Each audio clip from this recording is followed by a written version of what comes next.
I'm Tom Brokaw, NBC News, New York. The American Embassy in Lebanon at lunchtime in Beirut today. A huge bomb destroyed most of the building. 39 people were killed, including at least 5 Americans. On April 18, 1983, the early afternoon calm is shattered by a suicide car bombing at the U.S. Embassy in Beirut. The deadliest attack on a U.S. diplomatic mission up to that time, the event is a catalyst and a turning point. U.S. diplomatic security would be thrust into a modern era of new enemies, evolving threats, and an entirely new set of obstacles to diplomacy. World War I and the threat of spying present concerns beyond the capabilities of the diplomatic status quo. Rising to that challenge, President Woodrow Wilson details Secret Service agents to the State Department. Then, on April 4, 1916, Secretary of State Robert Lansing, recognizing that wartime needs are above and beyond the scope and mission of the Secret Service, creates the first State Department security office, the Secret Intelligence Bureau. When Secretary of State Lansing realized that he needed someone to help secure our equities in the Foreign Service and the State Department, and to be a part of what was our responsibility in ensuring that foreign diplomats were appropriately protected, he enlisted the assistance of Bill Nye. Mr. Nye was our first Chief Special Agent, 1916. His primary duty was to ensure that German diplomats were watched. With the end of the global conflict in November of 1918, the United States finds itself, for the first time in its history, a major player on the world stage. For its part, the State Department recognizes the responsibilities of its new role as an international leader and commits to do more to protect its communications, its diplomats, and its obligation to the pursuit of post-war diplomacy. Within 20 years, the world is once again engulfed by the flames of conflict. During World War II, State Department security serves the Allied effort and the beginning of what is hoped to be a collaborative post-war world. An expanded Office of Security is established, as is a formal partnership with the Marine Corps for embassy security guards, and diplomatic security officers are now posted on embassy staffs. We became more focused on the domestic side, our background investigations.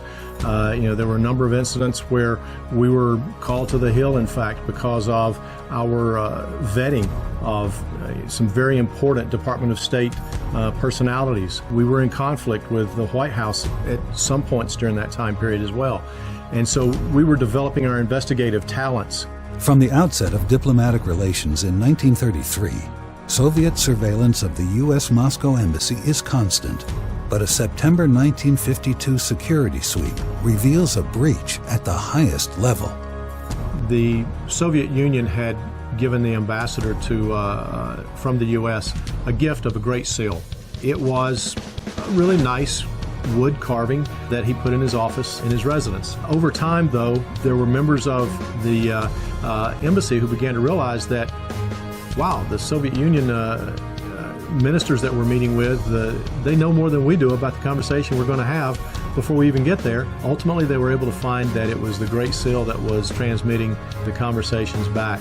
It took a bit because we not only had to find the threat, we also had to let the KGB not know that we were looking for it. We didn't want to give away the fact that we were aware something had changed. That's kind of the game that we play in our countermeasures programs. In the 1970s, terrorism is on the rise and increasingly directed at embassies. On November 4, 1979, Iranian student militants storm the U.S. Embassy and take more than 60 Americans hostage, with 52 held a total of 444 days. This includes the regional security officer, the assistant regional security officer, and 9 Marine security guards. On November 21, 1979, Pakistani students storm the U.S. Embassy in Islamabad and kill a Marine security guard, Corporal Stephen J. Crowley. Historically, embassies have been viewed as safe havens, benefiting from the cooperation and the protection of the host country. Now, in less than 3 weeks, two countries, Iran and Pakistan, proved to be, at best, uncooperative with regard to protection. Then, on April 18, 1983, It was a terrible day in a city which has experienced so much tragedy. The American embassy in Beirut shattered by a huge bomb.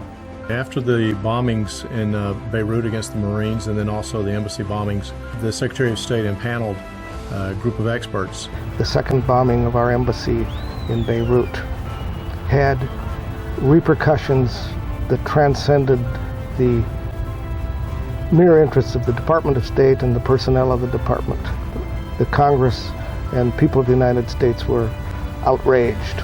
The Inman Commission, with Bobby Ray Inman as chairman, was thus born in late 1984. the Inman panel calls for a broad range of security improvements, including increased setbacks between embassies and public streets, a major building program to improve security in existing embassies, and the building of new embassies to replace those that cannot meet the new standards.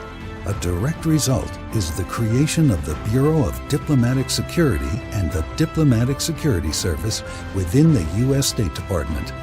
The subtle art form of diplomatic security will never be the same. There were a number of us who were hired at the time, and we were called the Inman Babies. Diplomatic security was established. The Overseas Security Advisory Council was established, and I think it was really the birth of our organization as we know it today. Despite improving awareness and security at overseas embassies, terrorism strikes in East Africa. On August 7, 1998, 2 trucks laden with explosives entered the U.S. Embassy compounds in Nairobi, Kenya, and Dar es Salaam, Tanzania. At 10:35 a.m. and 10:39 a.m. respectively, Al-Qaeda strikes its first blows, killing 224 people, including 12 Americans. When the East Africa bombings happened, and let's call this Al-Qaeda's coming out party,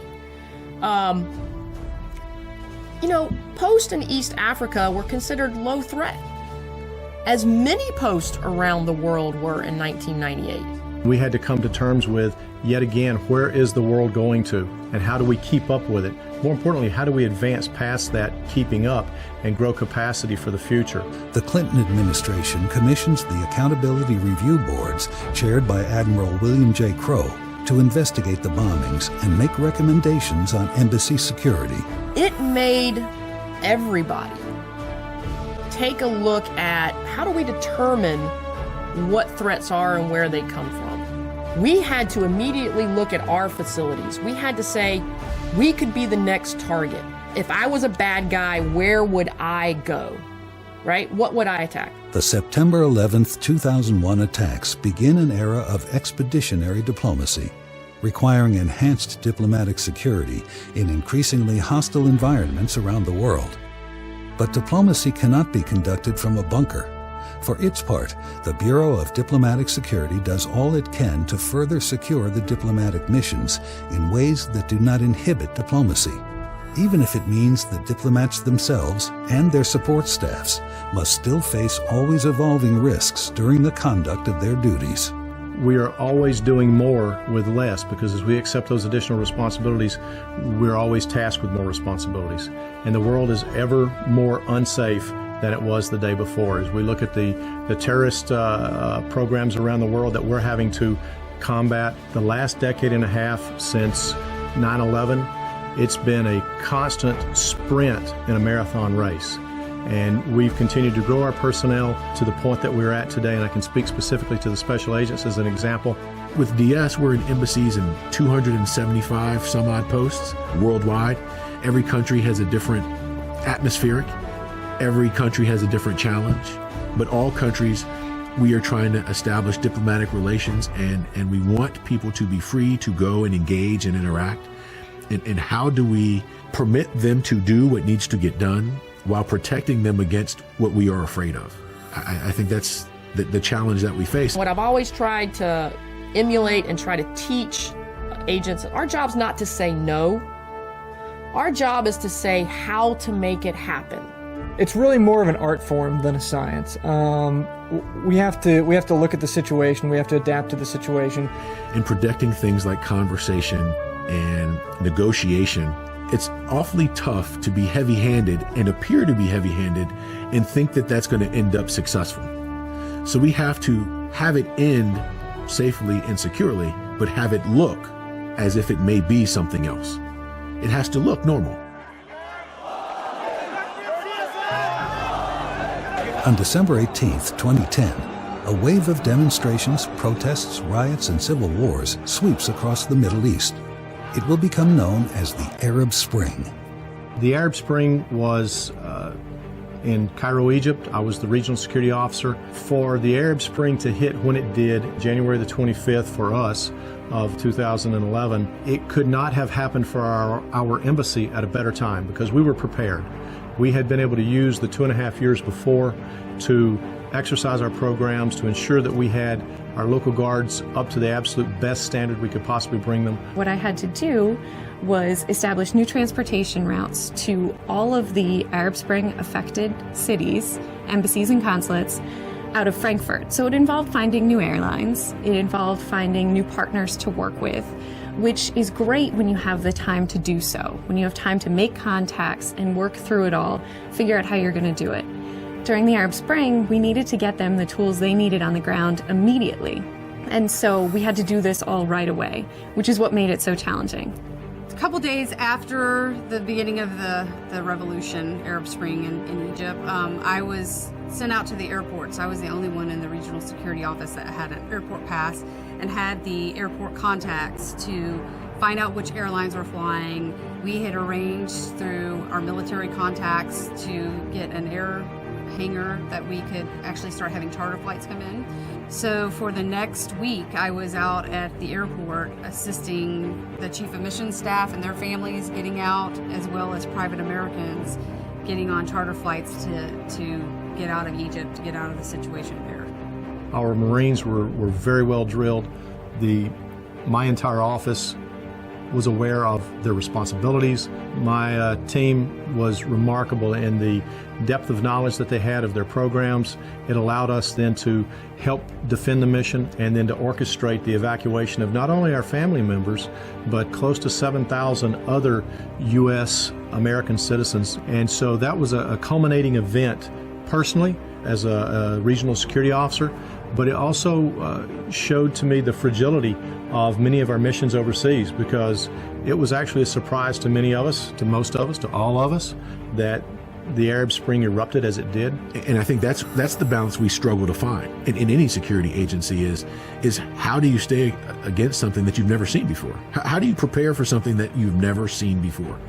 Following lessons learned from the September 2012 attack on the American diplomatic compound in Benghazi, Libya, the Bureau of Diplomatic Security creates the new High Threat Programs Directorate to oversee security at the most critical high-threat posts throughout the world.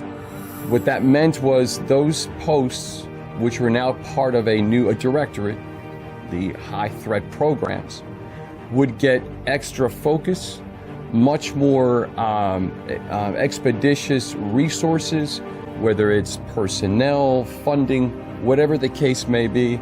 We had to do things in a more expedient manner. What I like people to understand about DS is just how much we do. We're concerned about identity theft. We're concerned about tax fraud, misuse of Social Security benefits, all types of things that really get into complex cases. Any federal crime that's tied to visa and passport fraud, we do investigate. We've seen human trafficking and smuggling, which is a huge problem, especially of children and women. So the travel documents are very important for that, whether it be just to smuggle those people in so they can have a better life, or they actually are a criminal element that's coming in to do the U.S. harm. One of our biggest challenges is to protect the integrity of a U.S. passport, a U.S. visa, U.S. travel documents. The U.S. passport is the most coveted travel document in the world. Same thing, too, with the U.S. visa. They're very important documents, and their integrity and protecting their integrity is very important and a big mission for DS.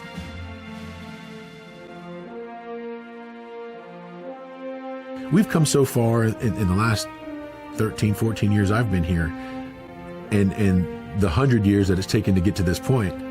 We can just imagine with the cybersecurity threat, with more embassies and consulates going up worldwide, increasing diplomatic relations, we're now in places that traditionally we wouldn't have been, or more dangerous than were previously. Diplomacy has become, and will remain for the foreseeable future, a dangerous career. But the focus must always be on protecting the diplomatic process first and foremost, a tenet upon which the diplomats, the staffers, and the Bureau of Diplomatic Security all agree. So as I look at our ability to influence foreign policy as an enabler, we have a tremendous organization that both develops information from across the spectrum, feeds that to the policymakers to tell them what the threats against us are. We do take our diplomats into Mogadishu. We do provide opportunities for our diplomats to see everyone across the spectrum of society in difficult places like Pakistan, Afghanistan, and Iraq. There's always a give and take between DS agents and Foreign Service officers, who are the general diplomats of the State Department. The simple fact of the matter is, we're out there to help them do their job. I do think that give and take is healthy, and I say that because it means that we're paying attention to their job, and they're paying attention to our job too. We are diplomats. And when we go abroad, we don't have the luxury to demand what we think we need to create the environment we know we want. So we have to ask, beg, plead, negotiate, and use all of the diplomatic techniques that we develop and are taught during the course of a career to accomplish those tasks. And this goes back to that delicate balance, that subtlety that we have to ensure that we provide as safe and secure an environment as we can to operate, but we also have to be outside those walls of the embassy to experience the culture, to share our culture. We often think of our DS agents. There's also so much more, whether it's the security technical specialists and security engineering officers that take care of the technical security aspect, or the diplomatic courier service. What is required to keep an embassy safe, despite conditions on the ground, whatever they may be, is so varied. So what we do is so much more than you originally expect. One of the things I use to describe how we go about our business, and just about every day, is a delicate dance. And there's a saying in DS, we call it Semper Gumby. So it's keep it flexible. It's as the Marine Corps says, Semper Fi, we have to be a little bit more malleable than that. So that basically is how we go about almost every day that we spend in DS. If you're prepared, you're able to jump up and say, Coach, I'm ready, send me in, put me in the game. That's the message that I've tried to leave with those in DS who will follow me as well, is it's not about looking good today, it's about preparing for the mission tomorrow.